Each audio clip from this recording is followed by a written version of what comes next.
This is it, the last chapter. I've been waiting for inspiration to hit me for this one because it's too important of a chapter to try to forge ahead without that critical sense of flow. Now I'm 2 pages in and drumming up a steady stream of words. I took the Mystery Skulls animated gang and joined it with Greek mythology to create the Just Legends saga. I had no idea I was opening up a 5-story, 400,000 plus word monster of a fan fiction when I started it, roughly 9 years ago. It was not the first time I had written a romantic couple, but it was my first time any romantic couple and their relationship was a central pillar of the story. It has taken so long to write this tale in full that I am a completely different person than when I started it.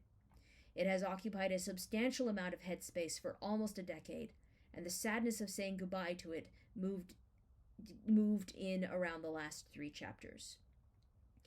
It's not just the story. In part, it's that I miss the community around Mystery Skulls Animated. Rather, I miss what they used to be. I guess infighting and toxicity happen to every fandom once it gets large enough. At the start, we were a tight-knit little group, tossing around sparks of ideas and fanning anything that flamed up into a compelling piece of art or a heart-rending story. The crossbreeding of ideas inspired all kinds of creativity, and many of my stories got their core ideas from a spark flying off someone else's finished work. I miss being able to crow about a particular line or paragraph that I loved working on, or kvetching about the characters not listening to me and sharing that relatable vibe that went around. I miss getting an idea so bright it burned me until I wrote it out of my system. Lately it feels like I'm writing in a sensory deprivation tank. It's still preferable. What the community became was poisoning any enjoyment of the stories, making it difficult to finish them at all. I know I did the right thing by leaving, but I miss what was, and I have to express that, even if it's only shouting into the void. Arthur has always been the most compelling character to me. In canon content, he seems like someone who is afraid of everything his group wants to wade into, but he comes because he cares for his friends. He's the first person who wants to run from danger, but damned if he's going to leave them to face it without his shaky-kneed backup.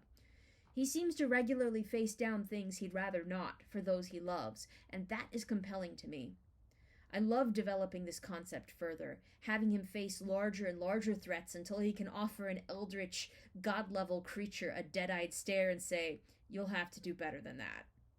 By the end of most of my stories, there's not much that can shake him anymore. I close out this project, and I hope that I am leaving the characters with enough joy. It is bitter, bittersweet, but there is redemption and healing and hope mixed in with all the consequences they have to live with. That will have to be enough, because I think even in real life, that is the best anyone can hope for.